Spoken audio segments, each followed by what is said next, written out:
Gente querida, boa.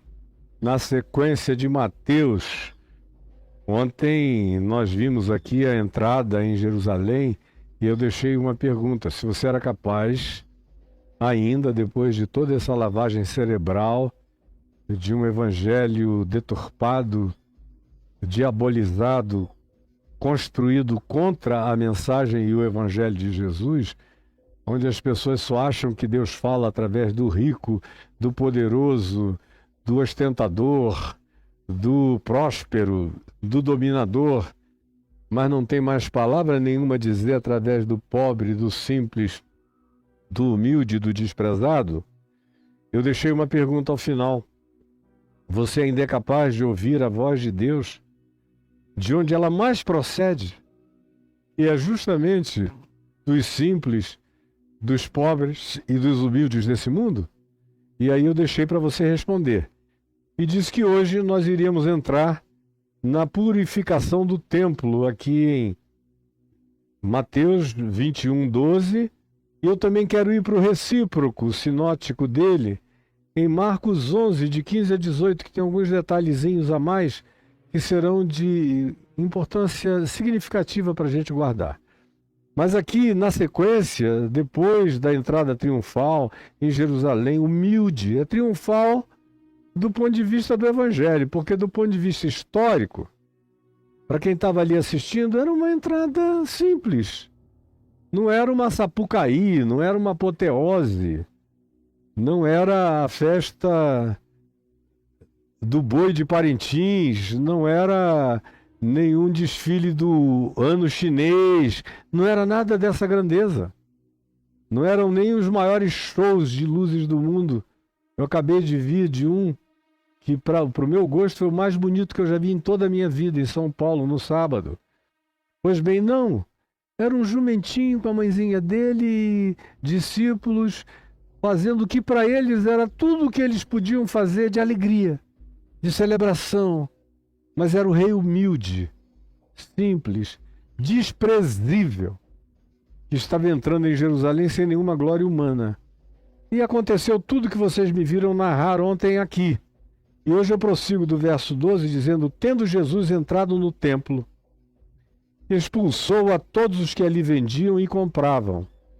Também derrubou as mesas dos cambistas, dos vendedores, dos que estavam ali para negociar, já que muita gente ia ao templo, era um bom lugar para se fazer venda no átrio. Os que estavam ali como camelões dos fetiches religiosos, como acontece nas igrejas cada vez mais, todo dia, é mais venda, vende-se tudo, tudo, até bonequinho com a cara do pastor se vende hoje em dia. É um negócio, imagina Jesus entrando nesses templos hoje em dia. Pegou as cadeiras dos que vendiam pombas e revirou tudo, jogou tudo, abriu as gaiolas e gritou para todo mundo ouvir: está escrito, a minha casa será chamada casa de oração, vós, porém, a transformais em covil de salteadores. No entanto, eu quero chamar você para vir comigo aqui em Marcos, num texto que é o prosseguimento exatamente deste aqui. Marcos, você vai ver comigo na purificação do templo. Mas antes de eu chegar a Marcos na purificação do templo, eu quero ler também Lucas, para você, o texto sinótico, ou seja, o texto que diz a mesma coisa. No texto de Lucas 19, depois da entrada sentado num jumentinho, conforme eu fiquei 1h30 explicando aqui ontem, se diz o seguinte no verso 41, capítulo 19 de Lucas. Preste atenção, se não guardou é só voltar, porque o YouTube é bom, você voltou, você ouve tudo outra vez. Então tá aí. Depois daquela entrada do rei humilde, não tinha glória humana nenhuma naquilo ali, só tinha cumprimentos proféticos e alegria de corações genuínos, simples, humildes e quebrantados. Verso 41 de Lucas 19 diz: quando ele, depois de ter entrado, ia chegando, já tinha atravessado, quando ele ia chegando, ele olha para Jerusalém. Eventualmente, se a gente quiser imaginar isso, ele pode ter parado no lugar mais alto onde ele estava começando a descer. Ele pode ter dado uma chegadinha para o lado, aonde tem até o dia de hoje uma plataforma extremamente prognata em relação a se projetar e você ter uma visão panorâmica de Jerusalém, cujo nome até o dia de hoje, é claro que é um nome muito mais fantasia do que uma afirmação peremptória de que foi ali, naquela plataforma, que Jesus chorou, mas o nome é Dominus Flevit, que significa o Senhor chorou. Mas é ali, 8 metros de distância da outra, pertinho, na mesma descida. Pois bem, vendo a cidade, não era a cidade de Roma, não era nenhuma outra cidade do Egito, não era Damascus, não era uma cidade libanesa, não era nenhuma cidade do norte da África, não era Jerusalém, que vocês adoram, culturam, vão lá, trazem pedrinha para ficar beijando em casa. Ai, meu Deus, essa pedra eu trouxe de Jerusalém. E daí, cara, ali em Cascadura tem cada uma linda também. Mas vocês são fetichistas, muitos de vocês, graças a Deus, nem todos. Quando ele ia chegando, vendo a cidade, chorou. E a palavra grega que designa essa natureza de choro é diferente do choro de Jesus lá antes de ressuscitar Lázaro, que a expressão grega designa um choro de uma determinada raiva contra a dureza de coração, o empedernimento humano, a expectação humana de que a morte fosse a última palavra e que estivesse tudo acabado com a morte.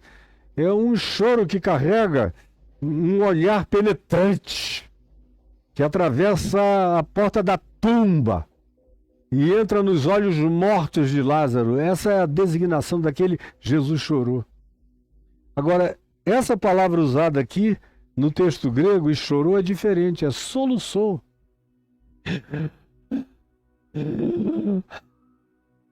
É aquele choro que as crianças sabem melhor do que qualquer um quando o pai é mau, ou a mãe não foi legal, ou quando você foi abandonado e se sente orfanado e chora.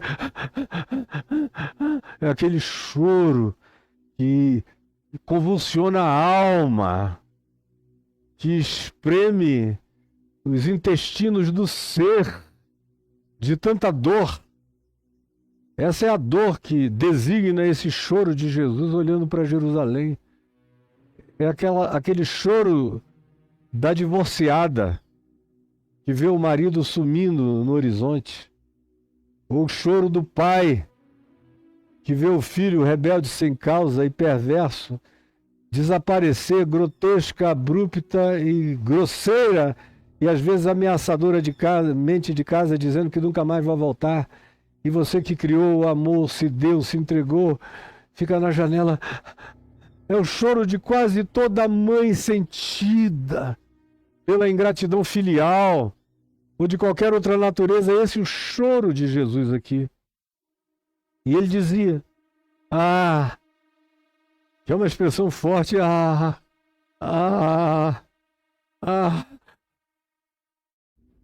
que tira até o fôlego.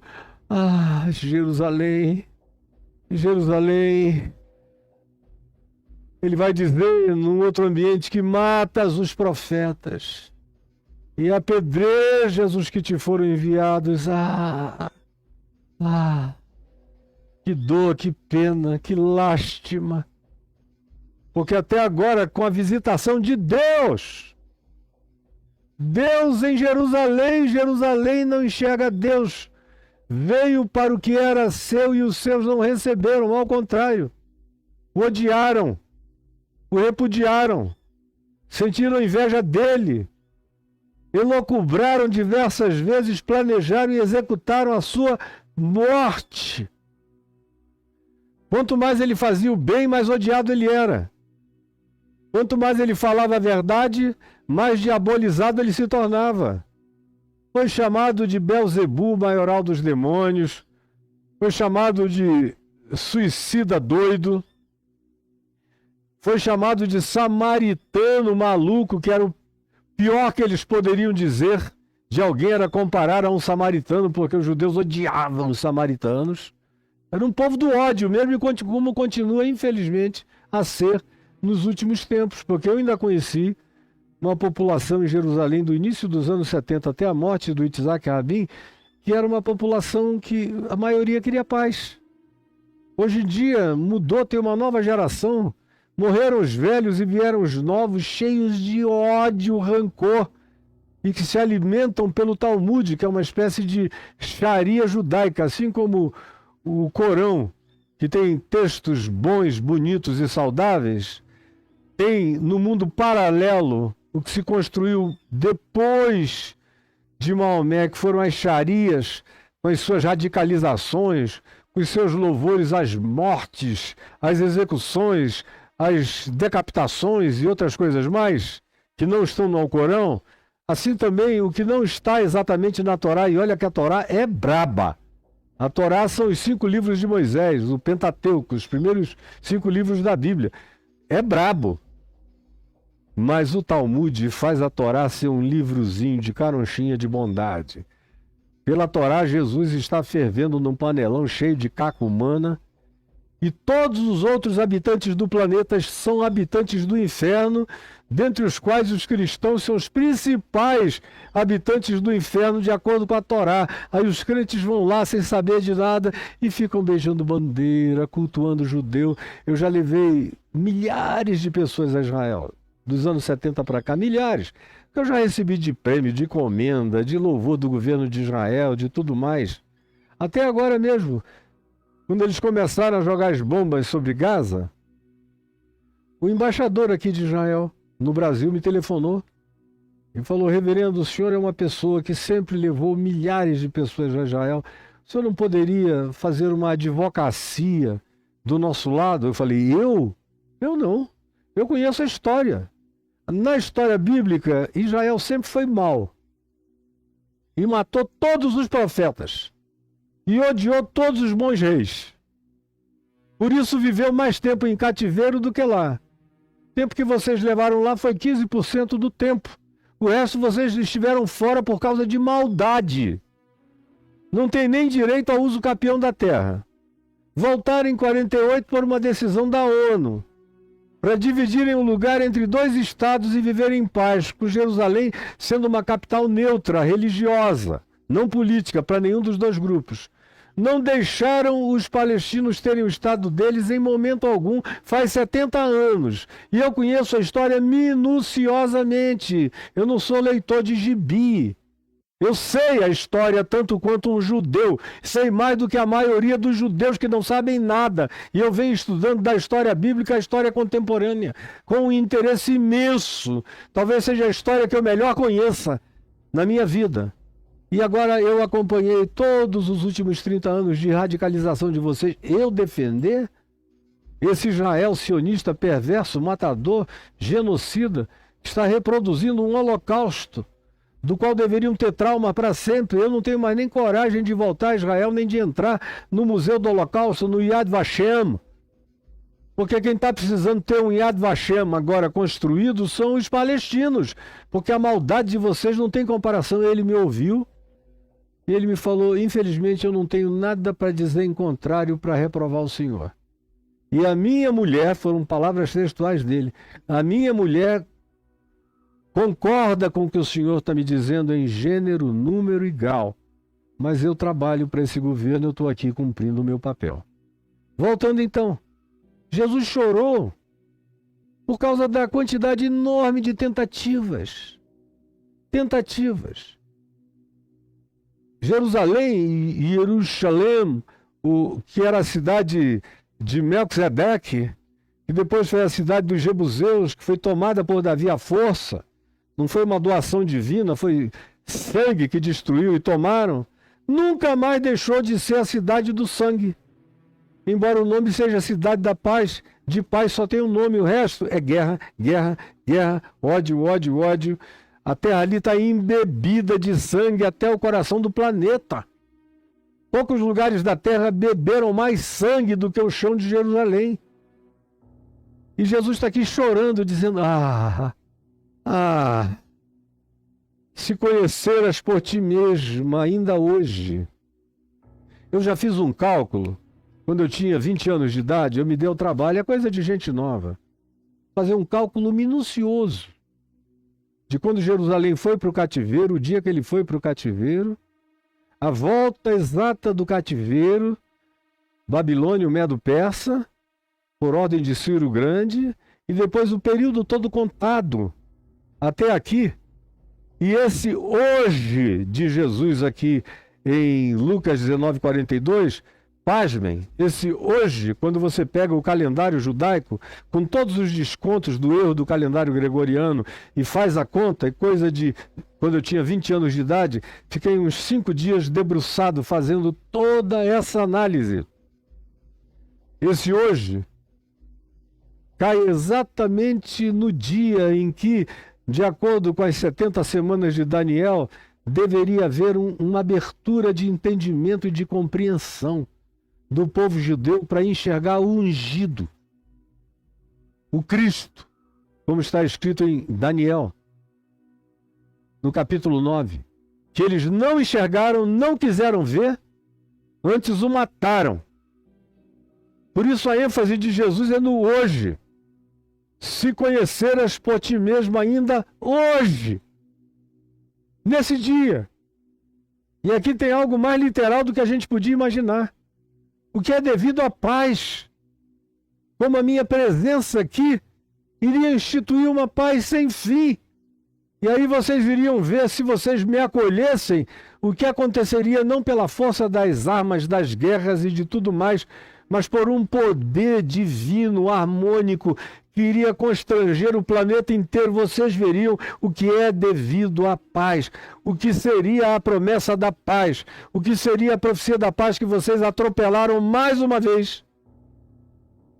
Mas isto, outra vez, preste atenção na palavra agora.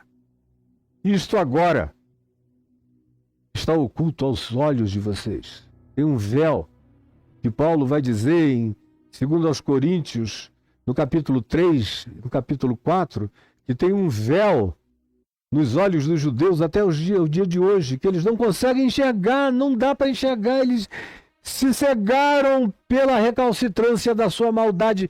Mata profeta, mata profeta, mata profeta, mata profeta, mata o Cristo, mata apóstolo, mata todo mundo. Você fica cego de tudo e de todos. Mas isto está agora oculto aos teus olhos. Pois sobre ti virão dias em que os teus inimigos te cercarão de trincheiras, e começou logo no ano 70, cerca de menos de 40 anos, menos de uma geração depois de Jesus ter falado isto. E por todos os lados te apertarão o cerco. E eles vazaram e ficaram 2000 anos por aí, e a maioria deles não queria mais voltar. Se não fosse o trauma do Holocausto nazista, eles estavam ainda pelo mundo até o dia de hoje. E te arrasarão, e os teus filhos dentro de ti serão devorados. Não deixarão em ti pedra sobre pedra. Você vai lá e vê que não sobrou nada. Por quê? Porque não reconheceste a oportunidade da tua visitação. Aí a gente volta aqui para Marcos 11, na purificação, aonde o texto é um pouco mais extenso, e nos descreve. Eles foram para Jerusalém e, entrando no templo, passou a expulsar os que ali vendiam. Mas o contexto nos diz que primeiro ele entrou no templo, e aqui em Marcos diz que ele examinou meticulosamente todas as coisas. Olha o verso 11 do capítulo 11. Quando entrou em Jerusalém, no templo, tendo observado tudo. Ele ficou olhando aquilo ali, olhou, passou o dia andando, vendo aquela canalice, pessoal vendendo tudo, ganhando grana, aquilo virou um bazar do pior tipo. Parecia Roubalto lá em Acari, quando eu comecei a Fábrica de Esperança em 1993. E tudo que era produto roubado no Rio era vendido na Fábrica de Esperança. Depois de 2 anos de Fábrica de Esperança, acabou Roubalto, porque a gente instituiu um outro espírito lá. Tendo observado tudo, como já fosse tarde naquele dia, ele saiu para Betânia com os 12, onde pernoitou. No dia seguinte tem o episódio da figueira, que eu vou pular, aí ele volta e chega ao templo. Mas há um episódio extraordinário que diz que ele passou aquela noite lá em Betânia tecendo um azorrague, um chicote com nós, bate e machuca, bem calmamente. Ele viu tudo que ele queria fazer, mas já era tarde. Hoje não. Ele não fez nada com nenhuma ira descontrolada. Ah, Jesus perdeu a cabeça e saiu chutando da mesa. Não, foi tudo de caso pensado, com hora marcada. No dia seguinte, azorraguezinho na mão, eles entram de novo no templo, e aí sim Jesus passou a expulsar os que ali vendiam e compravam, não só os que vendiam. Você diz, não, eu não vendo, mas você compra, não compra? Você vai lá para fazer negócios? E hoje em dia, com a morte das livrarias evangélicas, que era onde no passado ainda se vendiam coisas vinculadas à religião, hoje não, é dentro do templo, o faturamento vai todo para o pastor. Vai todo para a mulher do pastor, para o filho do pastor, para todo mundo do pastor. Tendo entrado no templo, expulsou os que ali vendiam e compravam. Derrubou as mesas enormes dos cambistas. Soltou as pombinhas dos sacrifícios e os animais, as ovelhas, as cabras, os bezerros. Limpou tudo e não permitia que alguém conduzisse qualquer utensílio pelo templo, ou seja, aquela bagunça pentecostal, neopentecostal. Jesus não gosta de bagunça em lugar de culto. Essa bagunça que vocês fazem por aí, é o avivamento, não. Não é o avivamento, é o achincalhamento, porque Jesus não gosta disso. O lugar de culto é lugar de silêncio, de meditação, de introversão, de acalmamento interior, de oração para dentro, para o coração, de autoanálise, de autoexame, de reflexão. Era assim que ele procedia. Foi assim que os apóstolos ensinaram, e dentre os apóstolos, Paulo, em 1 Coríntios 12, 14, é explícito, dizendo: o culto de vocês não pode ser um lugar de confusão, de doideira, de gente gritando essas línguas malucas para todo lado. E hoje em dia, Paulo nem poderia suportar o que acontece hoje em dia. Ele iria ficar louco se ele visse o que acontece hoje. Todo mundo se jogando um em cima do outro. É unção do pastor que pede foto nudes das mulheres para ele ver como é que elas são de perna aberta e ungi-las para elas ficarem mais abençoadas sexualmente. Ou então é aqueles que dizem para as mulheres ficarem de 4, só com fio dental, e ele sai beijando. Ou são aqueles que colocam o pé na barriga da mulher para abençoar, bota o pé na barriga dela com um sapatão, esfrega. Meu Deus, é todo tipo de doideira, sem falar os que caem amontoados uns por sobre os outros, todo mundo em delírios tremes, tendo ataques histéricos, as maiores loucuras de sanatórios antigos do século XIX. É um negócio muito doido, que não tem nada a ver com Jesus, porque ele não queria nem que ninguém andasse carregando cadeira para lá, cadeira para cá, carregando mesa, carregando confusão. Não, era lugar de culto, era lugar de oração, era lugar de silêncio. E o texto diz que ele não permitia que alguém conduzisse qualquer utensílio pelo templo. Também os ensinava e dizia: não está escrito na escritura de vocês. Se a gente quiser ficar apenas com a escritura de vocês, na escritura de vocês já está dito que a minha casa será casa de oração para todos os povos. Leiam Jeremias, no capítulo 17, no verso 11, que vocês verão isso. Mas aí olha o verso 18 de Marcos 11. E os principais sacerdotes, Anás, Caifás e a família dele toda, e os escribas, os doutores da lei, os teólogos, os acadêmicos, os exegetas, os hermeneutas do Velho Testamento e das escrituras paralelas, ouviam Jesus dizer essas coisas e procuravam um modo. Se reuniam e diziam: escuta, como é que a gente faz para eliminar esse cara? Não dá para deixar ele solto. Procuravam um modo de lhe tirar a vida. Não dá mais para deixar, não dá para brincar, não dá para pensar que ele é inocente. O que ele faz, ele não vai parar de fazer.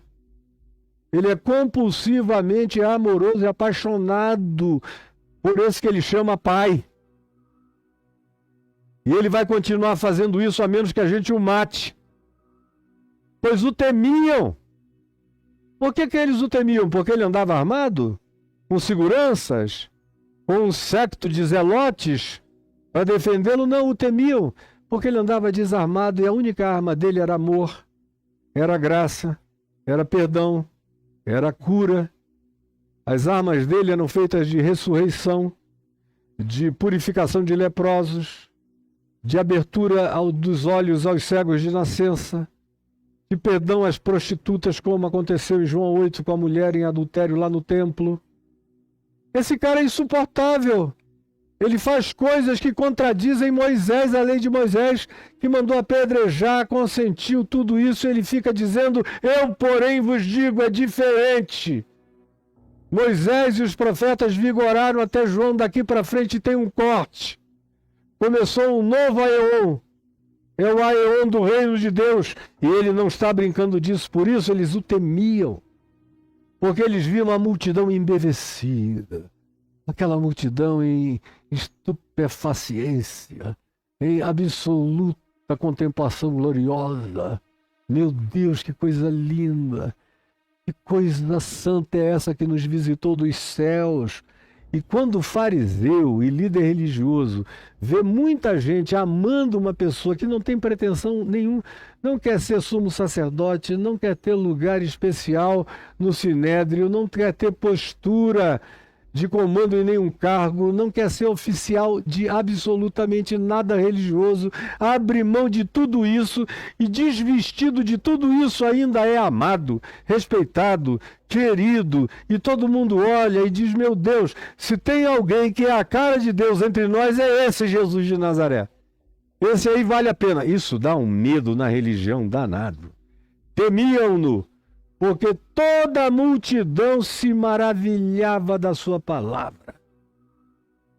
Quando diz da doutrina na tradução aqui, não era essa doutrininha denominacional, não, que Jesus nem conhecia, nem Paulo conheceu, nem os apóstolos conheceu, e negar-se-iam a conhecê-la e a abominariam, porque ela é uma fabricação de ensinos que Jesus não trouxe. A única coisa que me cabe aprender é o que Jesus ensinou nos evangelhos. Eu ensino dos apóstolos quando eles se coerentizam, se harmonizam com o ensino de Jesus como chave hermenêutica. Então, até os apóstolos ficam na validade. Mas o povo se maravilhava do evangelho. A doutrina dele era o evangelho. Era amor, era compaixão, era graça, era tolerância, era não repugnância, era abraço nos inabraçáveis, era sorriso, era alegria, era gargalhada onde havia felicidade, era choro onde se tinha que chorar, era pertinência humana em todas as perspectivas. Essa é a doutrina, é a vida dele, é a encarnação dele, é o ensino de perdão, de graça, de bem-aventurança, de se tornar um Macários, humilde de espírito, um manso, um pacificador, um daqueles que choram de solidariedade, que tem fome e sede de justiça, e que não tem medo da perseguição, e que vivem de uma esperança superior que vem do céu, e nada os intimida na terra. Gente desse tipo, dessa natureza, desse jaez, apavora a religião. Eles vão fazer de tudo para você não ver, não enxergar, não assistir, não perceber a existência dessa pessoa, porque ela é a amedrontadora para os poderes constituídos e que existem para controlar a sua alma e a sua vida. Temiam-no porque a multidão se maravilhava da sua doutrina.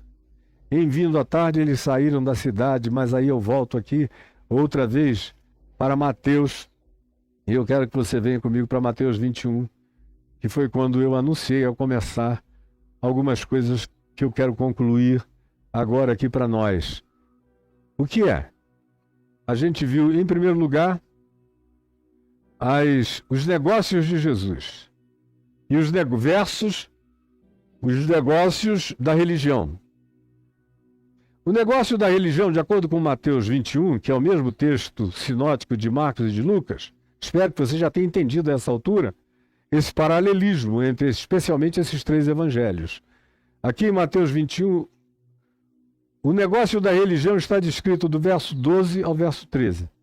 O negócio da religião é faturar, é cambismo, é exchange, é barganha.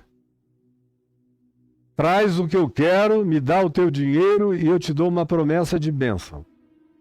Esse é o negócio da religião. Está aqui, foi o que Jesus entrou e expulsou. Jesus abomina o negócio da religião. Infelizmente, aonde se institui a religião, ato contínuo se institui o negócio.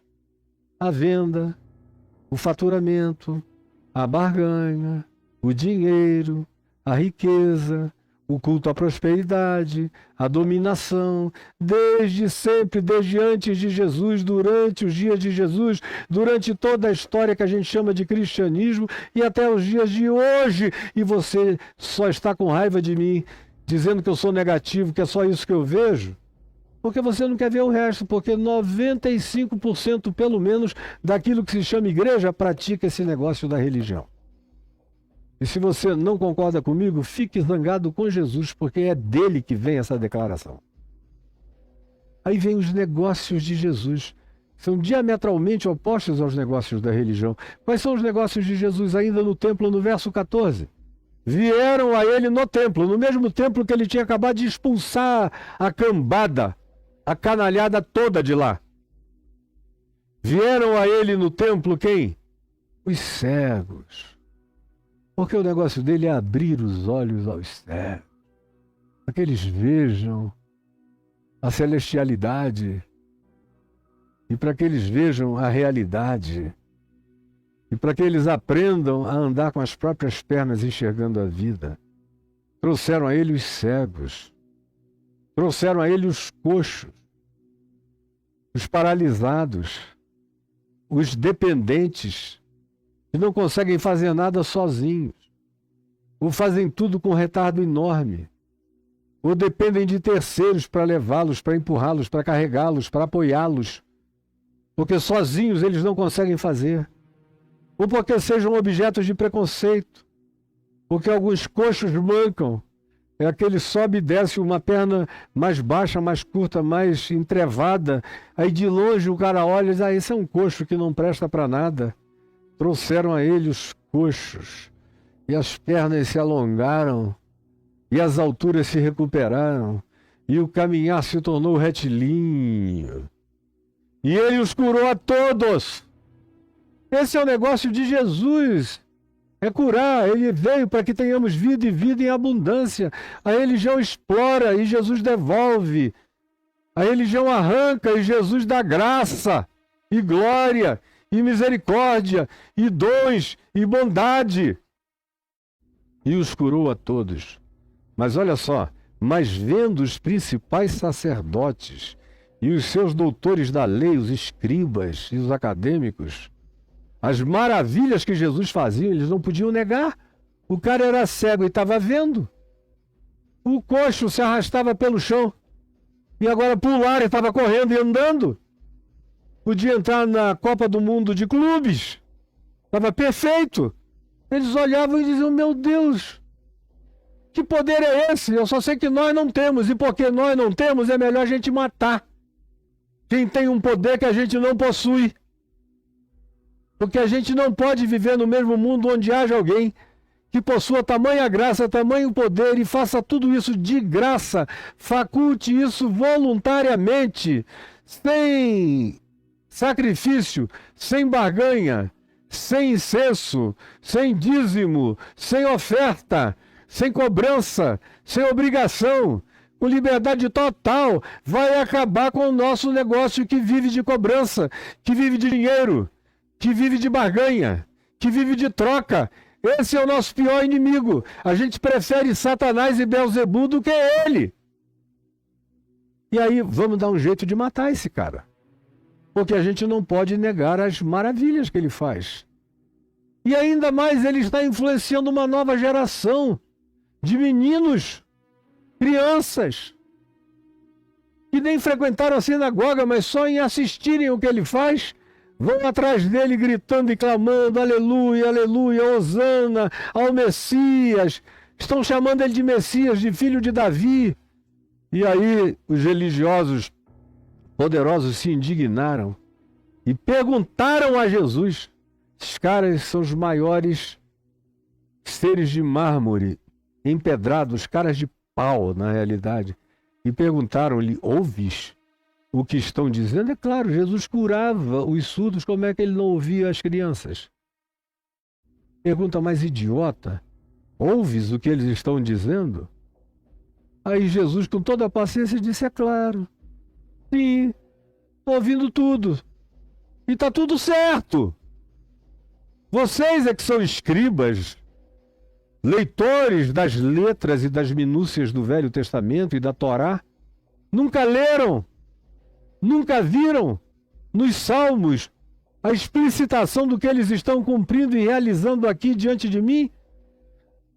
A saber que da boca de pequeninos e crianças de peito ele retira o perfeito louvor, ele suscita a força, como diz o Salmo 8 no verso 2, vocês nunca leram isto? Está no início dos Salmos, nem lá vocês chegaram, nem compreenderam. E depois de ouvir tanta idiotice, deixando-os, retirou-se de Jerusalém, onde ele não dormiu nunca uma noite. Não tem um texto aqui que diga que Jesus dormiu em Jerusalém uma única noite, porque ali não havia filhos da paz, ele só dormia onde havia filhos da paz. Por isso ele ia para Betânia, onde estavam Marta, Maria, Lázaro, dormia na casa de amigos. Em Jerusalém, Jerusalém era o lugar da conspiração e da morte, como continua a ser até o dia de hoje. Eu já levei muita gente, não tanto a Jerusalém. A minha grande ênfase levando 7, 8 mil pessoas até Israel e até a Palestina durante tantos anos, dos anos 70 para cá, minha grande ênfase era levá-los à Galiléia, era levá-los a Decápolis, era levá-los a Samaria, onde tem lugares lindos. Hoje é tudo Palestina ocupada pelos colonizadores sionistas. Os levava ao Monte Hermon, que eu adoro ir, contar as histórias relativas aos vigilantes lá. E no fim de tudo a gente vai a Jerusalém. Agora, no meio de centenas de idas a Jerusalém, centenas, sem exagero, eu gastei tempo passeando por Jerusalém umas 20 vezes, na cidade amuralhada. Primeiro porque a cidade dos dias de Jesus está 3, 4 metros abaixo da cidade atual. Já foi tão derrubada que o piso subiu 3, 4, 5 metros, então você está andando aqui em cima. Arqueológica e historicamente você está andando aqui em cima. O Gólgota, onde Jesus morreu, que é o Santo Sepulcro, é um lugar irreconhecível. E arqueologicamente é um lugar correto.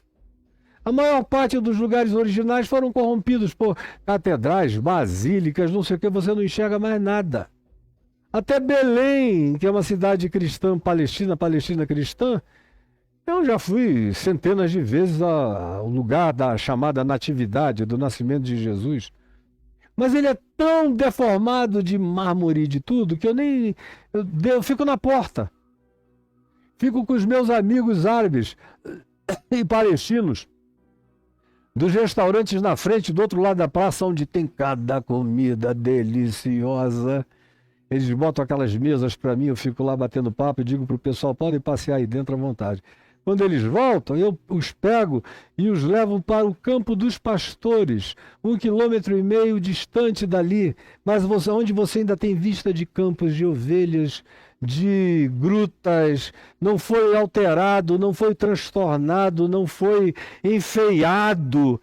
E ali naquele lugar eu falo as coisas que eu quero falar. Eu sempre fui por causa do Novo Testamento e nunca por causa de Israel. Eu já fui convidado para ir ao parlamento, para falar para autoridades no parlamento. Eu quis ir? Nunca quis.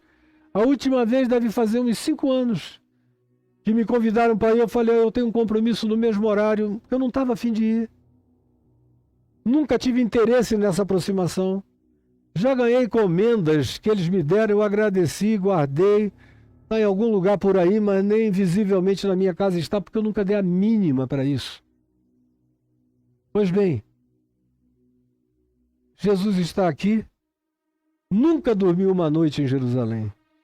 É sintomático isso, né? Jesus deveria querer dormir uma noite em Jerusalém. Nicodemos, olha que ele disse isso a Zaqueu, a um publicano pecador: hoje me convém dormir na tua casa, cear na tua casa, passar a noite na tua casa. Mas ele nunca pediu a Nicodemos, que era um discípulo camuflado dele, nunca, para dormir na casa dele, nem na casa de José de Arimateia, nem na casa de ninguém ali. Ele saía de Jerusalém e ia dormir nas aldeias dos amigos. Nas aldeias dos amigos. Senhor Jesus, eu quero te pedir que essa exposição simples e singela do Evangelho, esclarecendo, amiudando essa percepção, tenha entrado na mente e no coração de muitos, ou pelo menos de alguns aqui. É o que eu te rogo.